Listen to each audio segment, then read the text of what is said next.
Hi everyone, welcome to Samba Souq. In today's episode, we're going to have a very special guest as usual. We have Stevi Lowmass from the Camel Soap Factory. If you've ever come to Dubai or the UAE, you're going to find it in the airports, in the malls, in hotels even. So we're very happy to have you here, Stevi. Oh, and I'm delighted to be here. Thanks for having me, Ludmilla. Thank you. And actually, you are one of the first expat founders in the UAE, as far as I know. You know, there were very few in the beginning.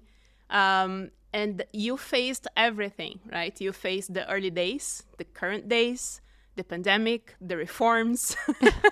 How was your journey over time here in the UAE? It's been interesting. I would describe it. One of the questions you asked me when you said think about some of those questions was, how's it impacted you?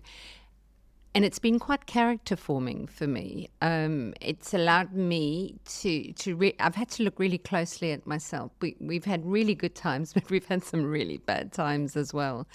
But I count myself really fortunate that actually I live in a place that I could create something like this, because I don't think I would have had this opportunity in many other countries. Yeah, and actually it took a leap of faith into the unknown, right? Because Completely. You had a successful career, very stable, and then suddenly you start something that you're not even, at that time, you were not even familiar with, which is soap making. That's right. Yes, yeah. So it was a massive leap into the unknown for me, and there were a lot of reasons why I chose to do it. And I think looking back, I'm really happy I made the choice to jump into a completely new career.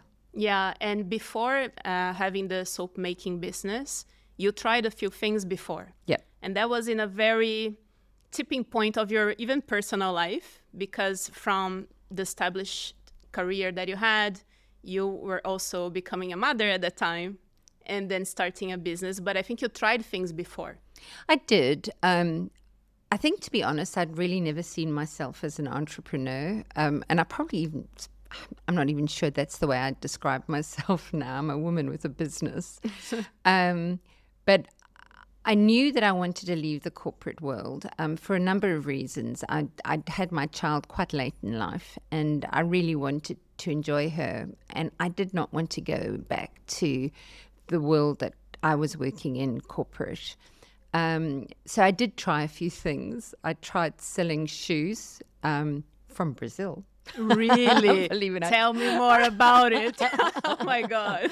So it was super interesting, and I actually curated 2 art exhibitions, and that was also really interesting. My sister's an artist, and one of her really close university friends is actually a very well-known artist in the UK. So I curated an exhibition. They came over and painted Dubai. In the early days, they were remarkable. But I learned quite a lot about business out of that.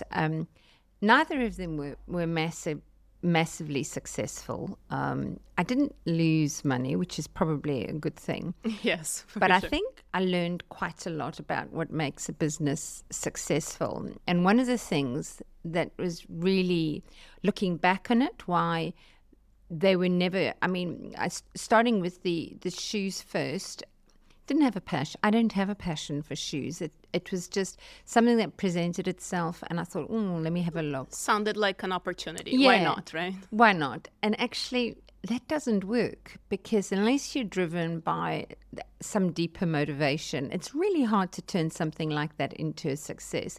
The art was a little different. I really loved curating those exhibitions, loved particularly the one artist. Her work is spectacular. But I discovered the art world is full of people that I just could not get my head around. It's quite difficult to be successful in the art world. I think you require a particularly thick skin, particularly on behalf of any artists you might represent. People are cruel about deeply personal work of artists. Oh, really? Yeah, and I just at that point decided, no, this is not going to be the career for me either.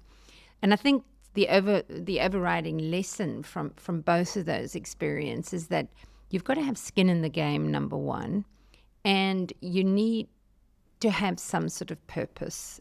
needs then, and it doesn't need to be fancy, but there needs to be something behind it all that drives it beyond, and it could be just making money, by the way, but for me that was never enough. And this is a good question, because this is a good point, because many people say, like, don't be so passionate about a business for you to do well, because if you go by the passion, it may eventually just become a hobby or so. But in fact, if you don't have the drive, I think it's more than passion, is the drive or the purpose behind, right? I think passion is a totally overused word, and I dislike it intensely. And not, I mean, it's good to be passionate about things, but at the end of the day, to run a successful business, you need a lot more than passion. You need a pretty level head, and you need to be able to really assess whether something is going to be a success or not. And no matter how passionate, I was passionate about the art, but that's not enough to make, it was never enough to make it successful. And I recognized that very early on. It's a good intersection between having the drive and the purpose, and you have to have some level of enjoyment in there, right? Because I've seen myself also in different capacities. The ones that I performed very well because I was so into that. The ones that I was like, oh my God, you know. Gotta drag myself out of bed. So you do have to have a level of purpose or drive in that, which you described. Yes. And I totally agree. But at the same time, don't let that interfere in whatever you need to do, because you do need to have thick skin to thrive, right? You're going to have hurdles along the way. Yeah, no, absolutely, yes. So you started your company while you were having just the first child that you had. And that was not a small feat, right? Because performing as a mother is already a task. And performing as a founder, you know, I have no idea how you juggle between these two. Well, I mean, to be really honest, I think women in this country have it really easy, because I had a nanny. Oh, yeah, but still. I also had an enormously supportive husband. To be fair, I started thinking about the company when my daughter probably was about 4 years old. She would have been about 3 and 4. And by the time I really started actively pursuing setting up a business and doing a business plan and getting funding in, she probably would have been around 8 years old. So a little older, yeah. So if I'm absolutely honest, I would hate to say I was really juggling a lot. This is an honest conversation. So if you did not suffer that much, you should say it, which is great. Or maybe you are a very strong lady, you know, and that's why you didn't organized. Even feel it. No, I am quite organized. So that is the secret. I am quite an organized person. And if you ask my daughter, I think she'll say, Mum was busy with the soaps a lot. But I think now, she's 20 now, she'd look back on it and go, I think she's quite proud, actually. Oh, for sure. Of what we did, yeah. I'm pretty sure she is. And you know, if she's proud, it's because you built something, of course, that is remarkable. But I think that even yourself, you may have realized that the soap making business became bigger than what you actually thought it would be. Yes. Because now you represent the country. You're representing the culture of this country.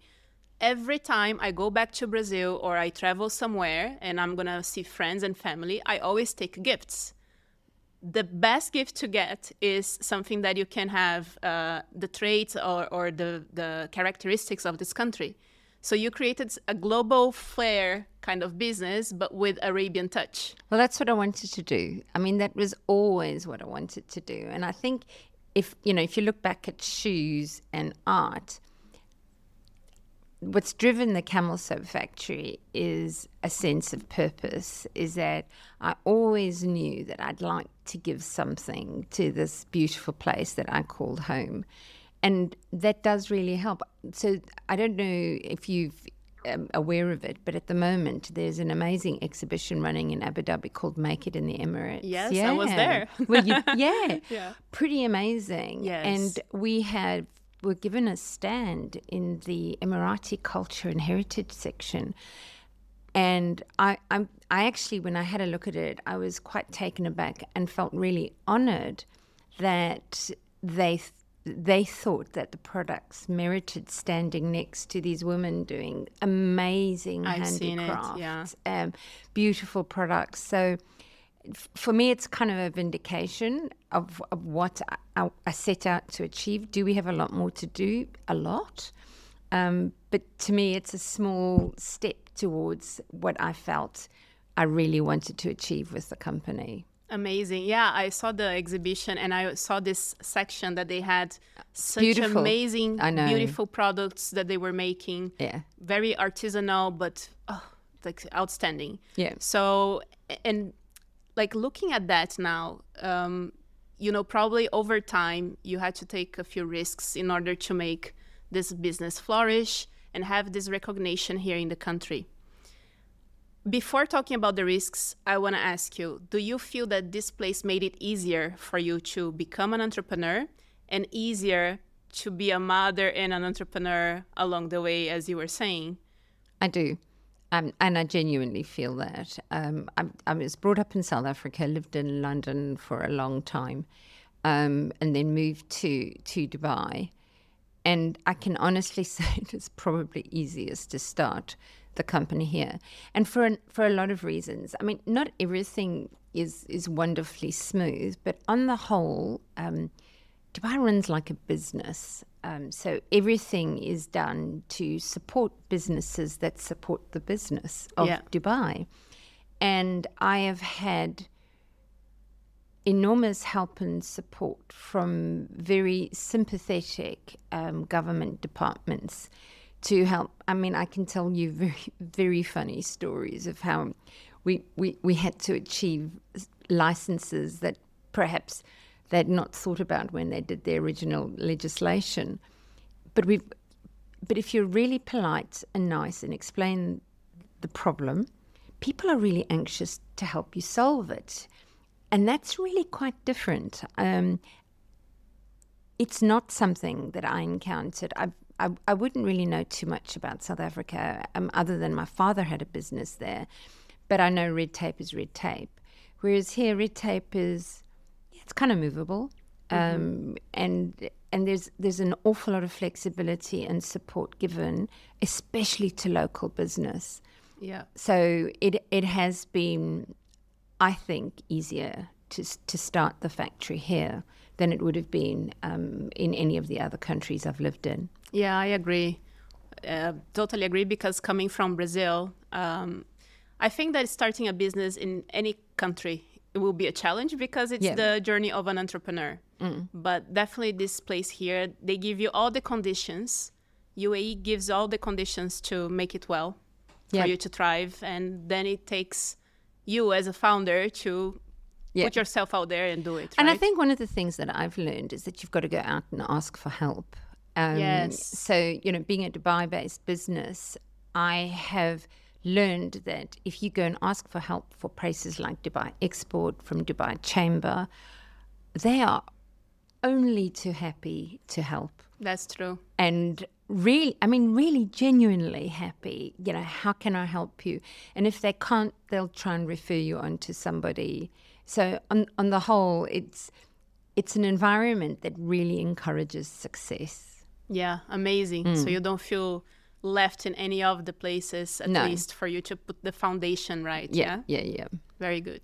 And then talking about the risk part. So, okay, being here, it helped you to overcome certain risks that other people would find in other places.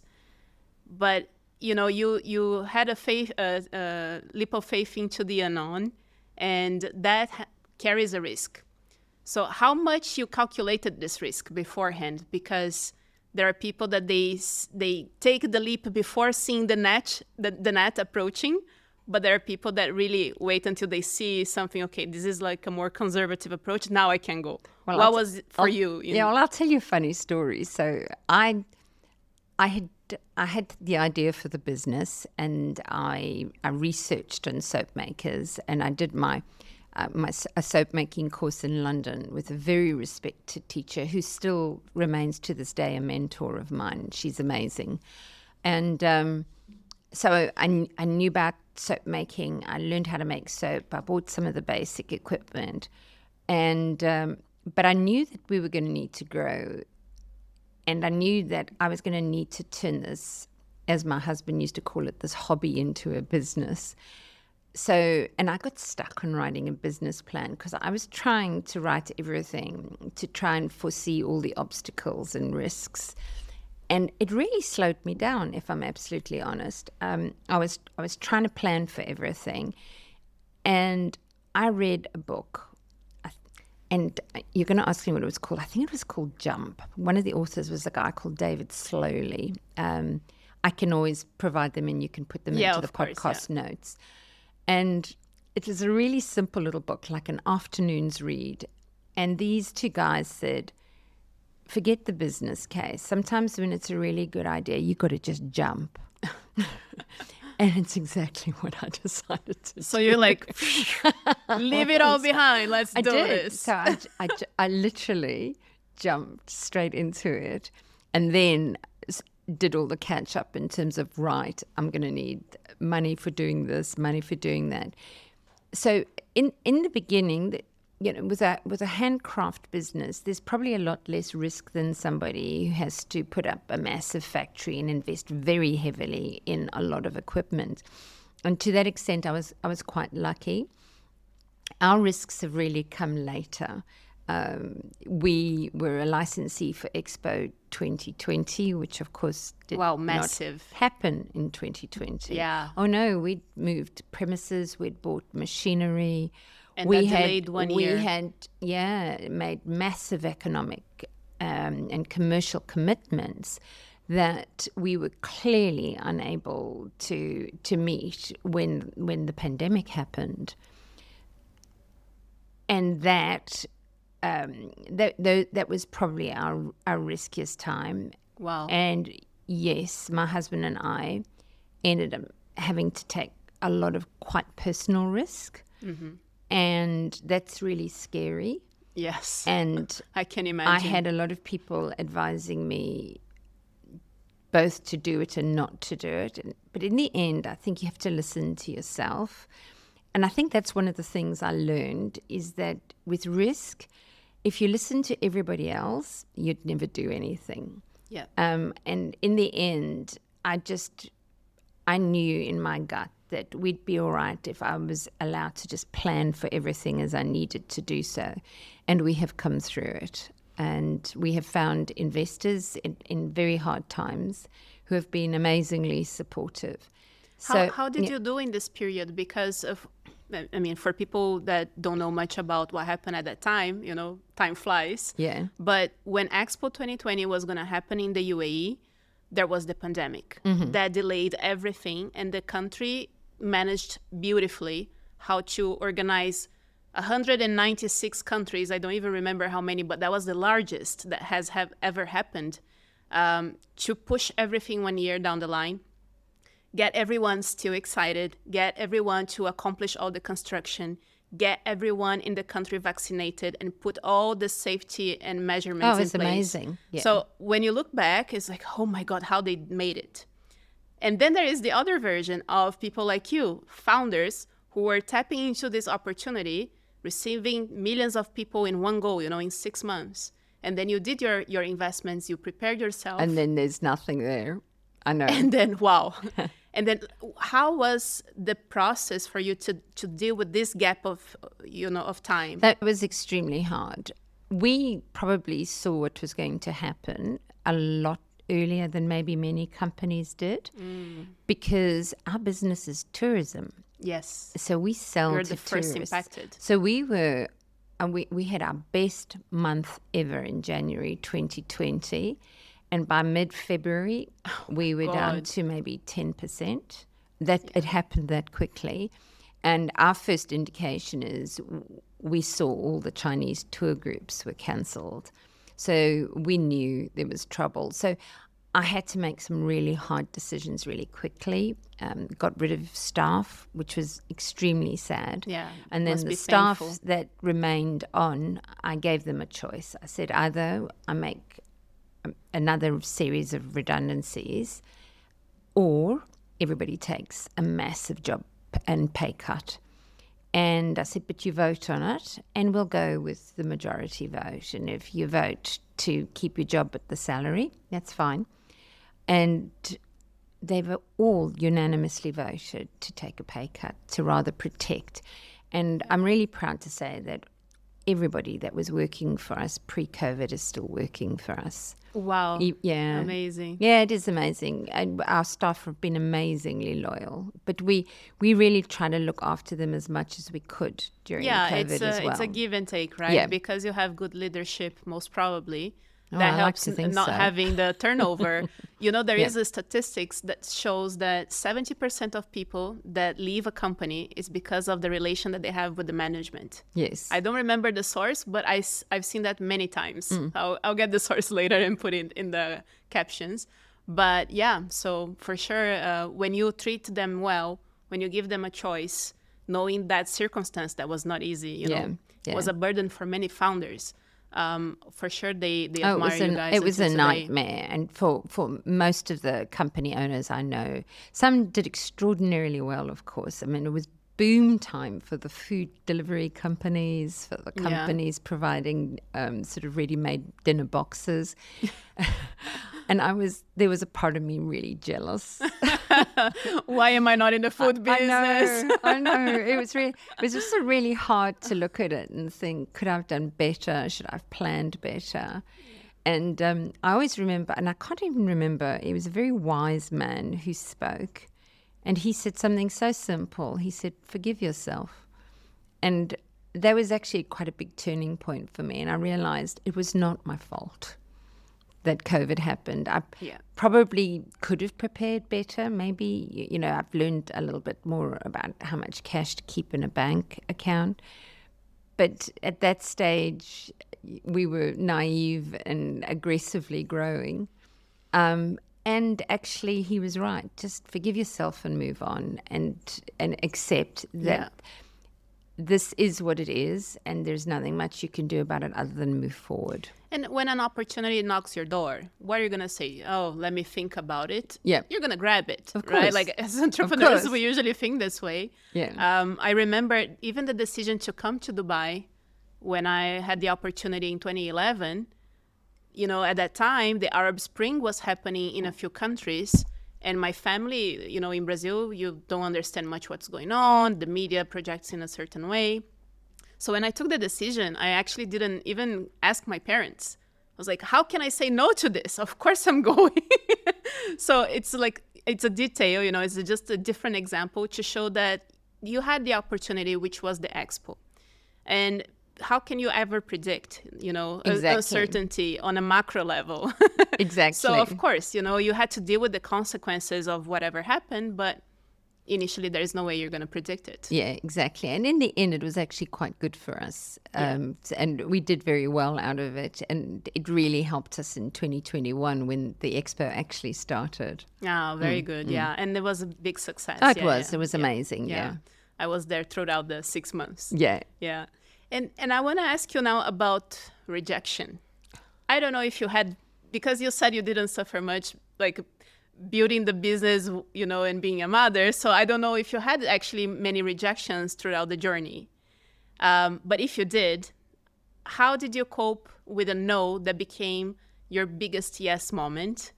And how did you deal with that? Because I see many people face rejections when they start. Yeah. Oh, and for me, rejection is probably a major driver. It makes you afraid to make calls, makes you afraid to ask for things, because we're all afraid of rejection at the end of the day. I mean, my biggest rejection was right in the early days.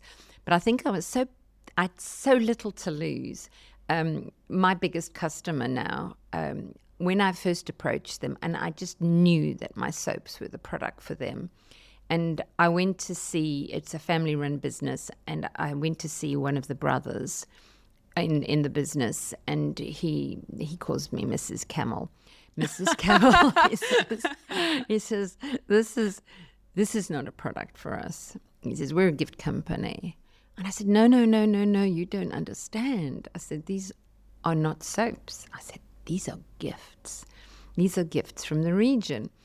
And he was very kind, and he said, speak to my sister, and let's see what she says. And I went and spoke to the sister, and she saw the opportunity and said, right, let's try you in Dubai Mall. And the rest is history. Wow. I mean, that for me, that was like my earliest and most resounding no. But what was interesting in my reaction and response is because I had very little to lose, and because we were still so small and effectively still, I was so passionate about that. I just was so passionate that this was the right product for them, that it allowed me just to overcome every obstacle that put in front of me. Yeah. And it's good that you saw that you were more in the gifting part, not exactly just soaps, right? Yes. Yeah. So you saw the opportunity in the market here. Yes. Because there was nothing that you can take besides the traditional souvenirs, but nothing with that kind of value. No, exactly. And I really, I just was so convinced it was the right thing for the market at that time. And am I better? I don't take no's very easily. I mean, you can ask anybody who works for me. When I hear no, I always go, well, why are they saying no? Have we really? You believe so much in what you do. Like, really how can they say no? Yeah, that's why I'm often quite puzzled. It's like, how can they say no? Do they really understand what we're talking about? I feel maybe you. I'm a bit delusional. Yeah. And sometimes I think you have to be a little bit delusional, and you certainly have to be a bit thick-skinned. Then that's the passion coming out of you, right? Yeah. That's the time that you see, okay, there's passion there. That's the drive. Yeah. But actually, you've been called Mrs. Camel. It's actually an amazing compliment because camels are worth millions here. So. Oh, I know. They're so beautiful. And I do love them. So I do find it, I think it's quite an honor, actually. To be exactly. Mrs. It's actually Camel. very interesting. And Camel is within everything that you've done, right? It's the name of the company, it's the logo, and now, and it's an ingredient in almost all. It's not in every product. So we have expanded what we do. And really what we try and do is highlight heritage. So we try and highlight ingredients of the Middle East that perhaps people around the world have never heard of. So camel milk is our magic ingredient in creams and soaps, but in our shampoos we use a leaf called cedar. And cedar is, if you speak to any older person in places like Iraq and Iran, they know exactly what cedar is. Yeah. And they used to grind up the leaves and put it in their hair. It's really good for the scalp, for scalp conditioning, but it also washes and cleans hair. So we use different ingredients then for that, and we've really tried to highlight the ingredients that are the heritage of this region. Yeah, and they are full of properties, right? Oh, I amazing. was learning more about camel milk the other day. Oh my God, this is gonna revolutionize No, when people get to know about it. It's an amazing, it's an amazing ingredient. But then so is cedar, so is frankincense. Yes. I mean, these are all amazing ingredients. Yeah. And that relates also to sustainability because your products also tap into all the ESG conversation that we're talking about. We have COP30 in Brazil this year. COP28 was in the UAE. So do you have any measures within the company focused on sustainability and stuff? Yeah, we do. I mean, do we have formal measures like B Corp? Not at the moment. And it is something that we're striving towards. But we have a lot of informal measures. So all our packaging has to be what we call sustainable packaging. So that means really avoiding plastic as much as we possibly can. It's not always possible. We're just moving into the hotel business, and we've created a range of amenity products that are the Camel Soap Factory. Clearly, those will need to be in plastic bottles because hotels don't like putting glass bottles in rooms. It's dangerous. It has health and safety implications. But if you can reuse bottles and provide refills, all of a sudden you're talking about a completely different business line. Yes. Yeah. So we've really focused on delivering products that match our business ethos in terms of sustainability. Amazing. And that made me go back a little bit in your journey as well, because I remember in one of the stories that I read about your journey, that when you started the Camel Soap Factory, you actually had the first production line that you had, and there was an incident with the sprinkler, right? That's so funny. So, like when you think, okay, fire alarm, water coming all over the products, it's a soap. What is the combination that you expect? Very messy. It was a disaster. Yeah, and that was like your first attempt to go to market with those products, right? It was. So a friend of mine was working at a nursery and they had an event, and she said, bring all your soaps and see if you can sell them at our little school event. And I had my soaps all wrapped up in really pretty tissue paper that was different colors with little labels that I'd printed myself, and I'd found a logo. Was so excited. I know. And when that sprinkler system started, it was actually really, it was really even quite funny at the time. I mean, I could do nothing else but laugh. I lost all my stock. You managed to laugh. That's amazing. I had to. Like, you know, when you laugh as you're nervous, right? I'm Sagittarius, so I laugh all the time, even when I'm nervous. So I do understand. I just took and thought, what are the chances of this happening? But again, you know, as with everything, you have to look with gratitude at what you've still got. Yeah. So, yeah, I was still early days. I lost all my stock, but at that point, it wasn't a huge amount of stock, and I knew that it would be fairly easy for me to get it all replaced. So you could manage quickly to... Not quickly, because it's handmade soap and it takes a long time to make. But I had stuff curing. I knew immediately that I was going to have to find different packaging, though, because I could see immediately what the problems of what I was doing were going to cause in the long run. You know, any product that sweats would have got coloured paper on it, and I didn't want to put plastic. You know, as part of your ethos, part of the product. Yeah.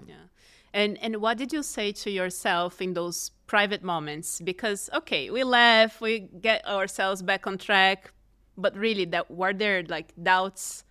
Maybe not in this one because you felt it was fairly easy to get back on track, but, you know, during the expo time as well. What do you say to yourself in these very private moments for a mental toolkit?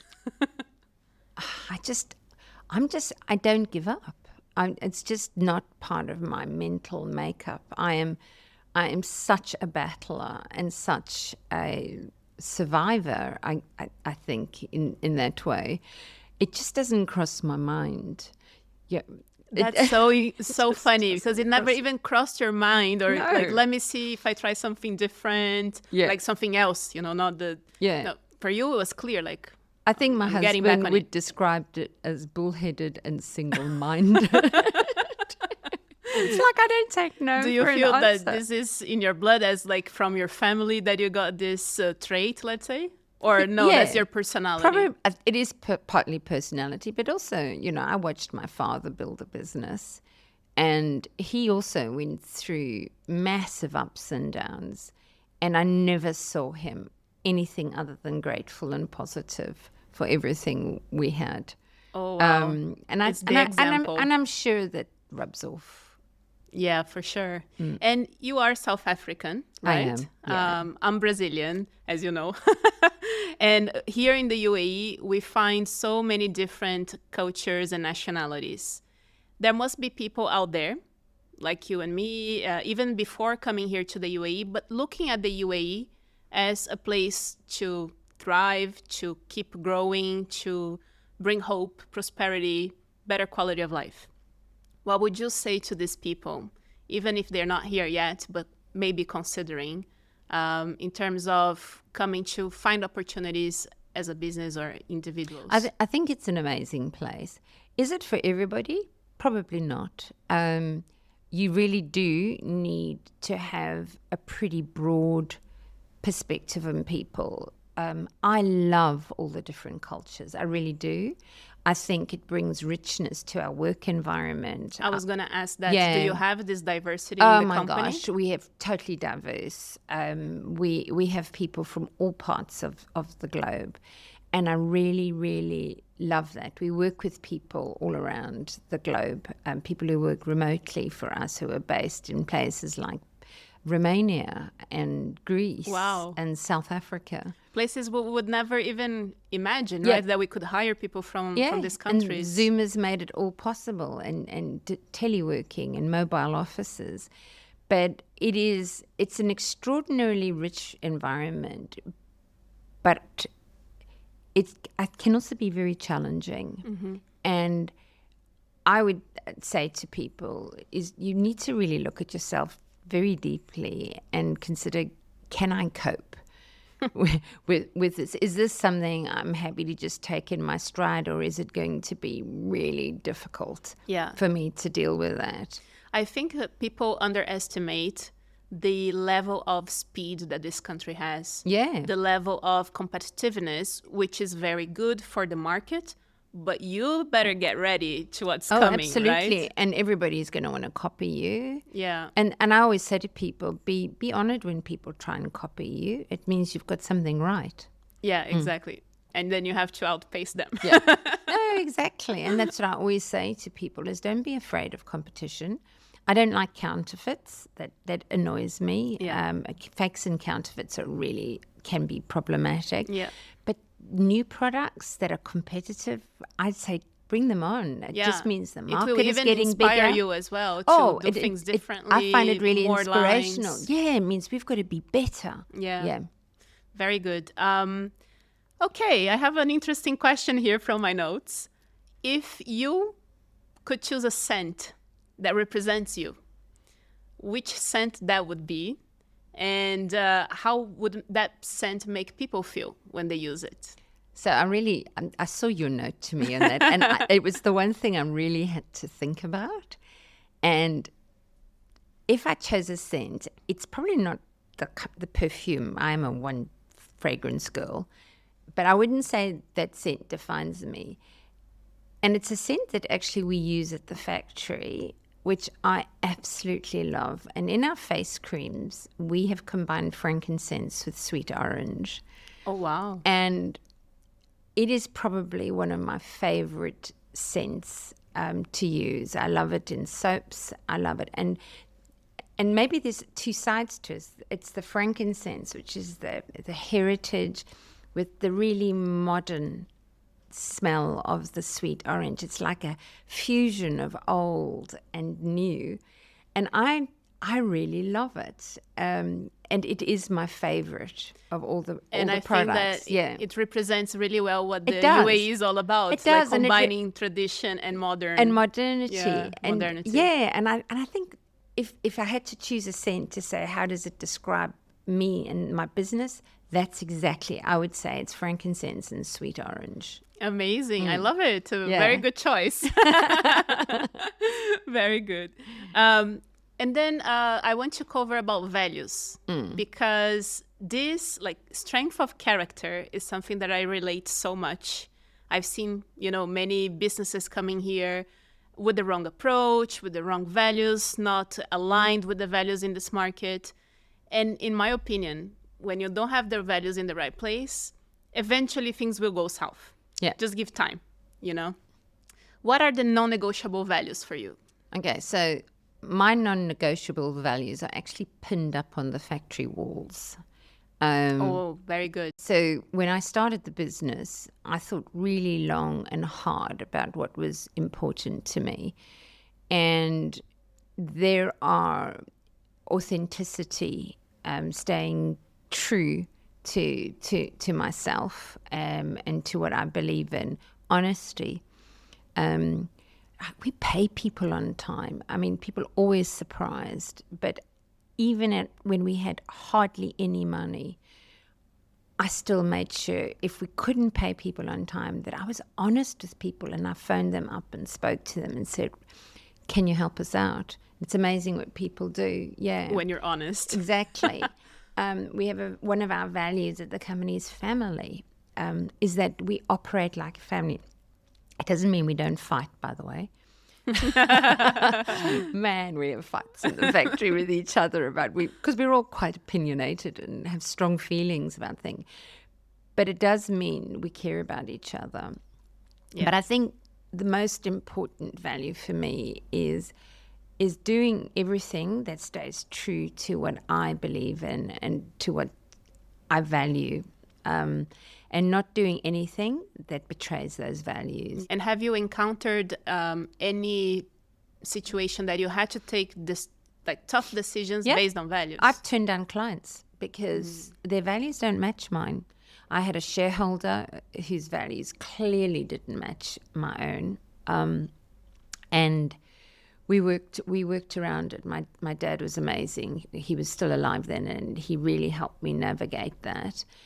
But I learned actually really early that if you don't deal with people who share your values, especially in this business, you're on a hiding to nothing. So yes, and I've said to all my sales team, if you do not like dealing with this person because they are rude or their values do not align with ours, please, it's not that important. Step back. I'd rather not do business. But it also means that anybody who does business with us knows that, honestly, we go the last mile for people. We will bend over backwards to make sure that their projects happen. I think that you, based on what you just said, you kind of inherit some of the values that I see traditional families here, they have. Yes. Sometimes they take the time, they have to get to know you. You know, it's all about the generosity, the respect. And once they commit to partner with you, either as an investor or as a commercial partner, as a client, they go the long run. I totally agree. And, our biggest client is exactly that. They're a family-run business. They have family values, and I utterly respect them for that, because they have values really similar to my own. So we understand each other because we both have the same values. I really appreciate, they're a big company, and what they did for their staff over COVID was astonishing. And I think there's not many companies who did what they did. Yeah. And I think that everyone trying to assess good values with people that maybe they don't know here, just trying to dig into how they conducted a few things shows you already the values in place, right? Yeah. If you start interacting with them, seeing what they did in a situation of stress and uncertainty. Yep, exactly. That helps. So this is the due diligence people should do. Yeah, and it's due diligence on values, not just their bank accounts. Exactly. And their VAT numbers and their tax. Their tax. It's are they going to be people who are going to, one of the things that's really important to me is that clients also need to treat my staff well. And if somebody walks into the factory and starts shouting at people who work for me, I find that really distressing. And inevitably, exactly, we stop dealing with them. Because that's how they treat people. It doesn't matter how high in the rank they are. It's people, and that's how they treat them. Yep, exactly. Stevi, that's a very inspiring conversation. I knew it would be fun, inspiring, all at the same time. And I want to tell you, I told you when you just came, that I met you in 2014. I know, right? It's amazing. Yeah, I was like, I wouldn't say I was a little kid, because I was not. But it was so nice that I saw your factory. I visited you in the early days. So you would have seen us in our really early days in Alcoa's. Yeah. And seeing your big smile and your warmth, that time, it's exactly the same as today. Hasn't changed. So that's your essence. We can clearly see that. And that's the soul of everything that you're putting together with the Camel Soap Factory. So I want to thank you. But I have one last question, which is about courage.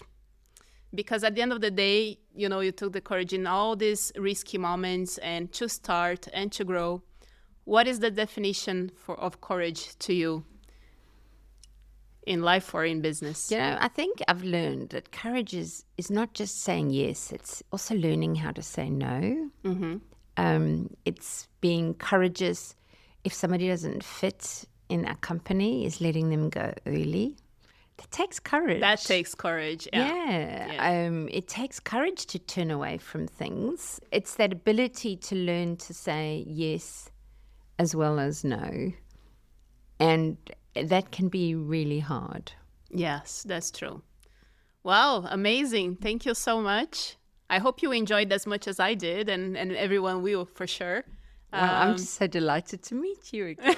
Yes, so I know. And 10 this years is Dubai, later. you know, like we met a long time ago, like, hey, as nothing changed. It's Like, such a small world. I know. Yeah. Yes. thank you so much. Yeah, Do come very visit happy. us at our new factory in Where is DSO, it? in Dubai Silicon Oasis. Oh, So you'd amazing. be I'll be there really for sure. welcome to. It's really different to Alcoa's. You'll walk in and go, oh my gosh, this is so different. I'm going to even do a picture before and after.